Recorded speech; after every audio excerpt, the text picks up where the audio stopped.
Hey, we all have those conversations, don't we? There's those crucial conversations that we know are going to be tense, that we know are going to be awkward, but we know we need to have. And oftentimes it's easy to avoid them rather than walk towards them. Yet it's in having these crucial conversations that help us get to live the life that we want to live. There's a lot of literature out there about how to have these conversations. In his book called Crucial Conversations, Joseph Greene talks about these conversations as being times where there's high stakes, where there's opposing opinions and there's strong emotions. And when those three things come to combined, it makes the conversation really, really crucial. And he outlines like a 7-step process for how to have these conversations well. And another great book on this topic is called Radical Candor, and that's got a lot of great stuff in it.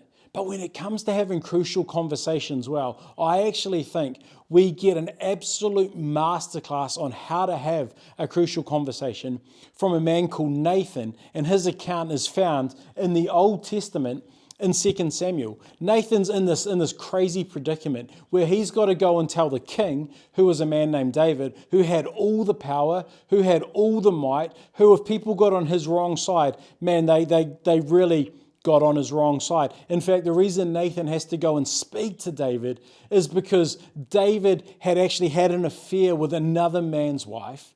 And in order to cover this affair up, because she got pregnant, David actually brought this man home from war to encourage him to sleep with his wife so it all get covered up. He said, there's no way I could do that while my men are out at battle. And so he refused to. So David actually had this man killed in battle so nobody would know or nobody would find out that he was having an affair with this lady, Bathsheba. If you didn't know that was in the Bible, you should read it sometime. There's some incredible stories in there that will blow your mind.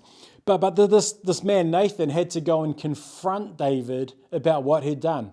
And knowing that David had already killed one person who knew about this, man, it meant there was a lot at stake for Nathan as he had this conversation with David. And let me tell you what's recorded, because this is fascinating.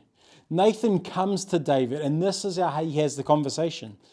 He says, there were 2 men in a certain town, one rich and the other poor.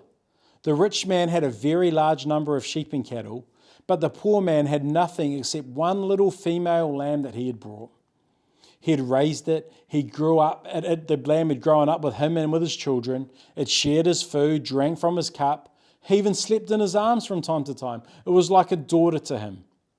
Now a traveller came to the rich man, but the rich man refrained from taking one of his own sheep or cattle to prepare a man for the traveller who had come to him.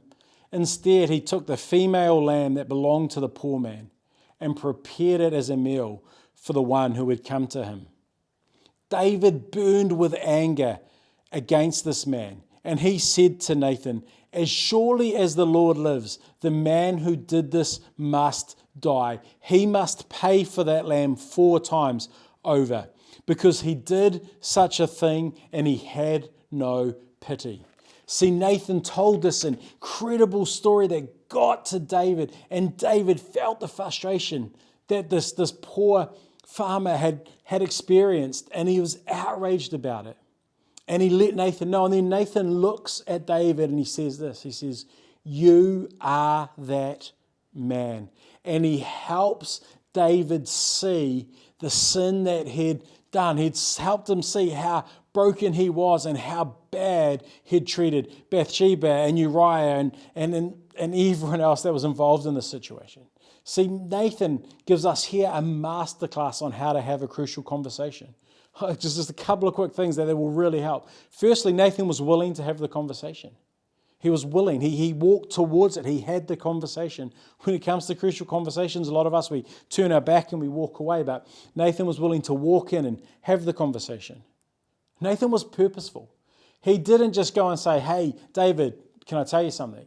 He crafted a whole narrative around it. He was very intentional in his approach. He wanted to get David to that place where David felt the angst and the hurt and the frustration and the desperation of someone else. And he was able to do that through crafting a story. But Nathan was also incredibly caring. I didn't read to you the whole passage that comes after this, but Nathan actually goes on and he really honors David, and he pays respect to David, and he communicates, David, I'm here for you. I know who you are. I know the authority that you've got, and then I respect that and I honor it, but I still needed to have this conversation with you. See, he was very caring in the midst of having to confront and call things out. And finally, he was very clear that David couldn't miss the meaning here. Nathan didn't talk around the issue and said, maybe this could be the case. No, he was very clear. He was, David, you are that man. And hey, I don't know what crucial conversations you need to be having. I don't know if it's with a friend or with a partner, whether it's with a parent or with a child, whether it's with an employer or an employee. But hey, if you've got to have a conversation, one of these crucial conversations, where there's opposing opinions, where stakes are high, where there's strong emotions, can I suggest you act like Nathan? You be willing, you're purposeful, but be smart about how you go about it. You want to be caring and kind of let that person know that you are for them, and also be clear.